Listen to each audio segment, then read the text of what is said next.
The puzzle. This really happened. After selling my house, he moved into an apartment. In this particular area, mostly there were Cubans, my neighbors. And from the balcony, I would park my truck right in front of the unit. I'm on the second floor also. Are you to slide it back in place? I would disassemble, I remember disassembling the door, the hatchback, the hood, taking the bumper apart. And I would take these parts, some of them, up to the unit for further examination, or to have a look at it, or to record it. And I would notice my neighbors laughing, and I guess I would put on the show for them. Here's the guy taking this truck apart. I remember ladies, she was whispering to some guy that he's taking his truck apart and taking it upstairs. That was amazing to them.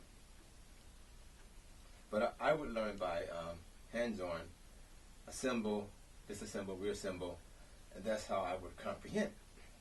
It's like a puzzle to me. And the only way to learn, I didn't have a teacher, didn't have time to sit in a classroom. So I took it upon myself. I'm going to train myself. I'm going to learn. I'm going to make mistakes to learn how to do this, and that's what I did. So I would disassemble the hood, the hatchback, the bumpers, the doors, taking out the glass, putting the glass back. I would pre-prepare myself in case something happens. It wouldn't be frustrating. It would be 1, 2, 3, 4. This is how this connects, and get it over with. Adversity tool. It's like a puzzle. This really happened. It would take different types of tools, and I would find out it wasn't you could just use a Phillips head or a flat head, just a single drill. It was multi. You have to have different, just so many different tools you have to use to get to some of these parts. Some of them would take a star bit shape or a whole hex set, different types, different sizes of hex sets to actually get to this equipment, or get to the hinges and different screws and the bolts and the nuts to get these parts off. Sometimes I would have my camera out in public, and it wasn't unusual for someone to come over to me and ask me to help them. They figured, well, he has a video camera and he's doing this outer work. He has to know what he's doing. A lot of times I didn't. I was just experimenting. However, a young lady came over one time.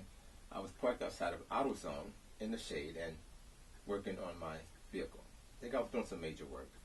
Could have been brake work or dealing with the rotors, compressors, AC system. And she came over, and the first thing she said to me, "Hey, I noticed you from the other side of the parking lot recording. Are you doing a YouTube video?" I said, "Yes." She said, "Well, that's wonderful." She said, "Can you help me?"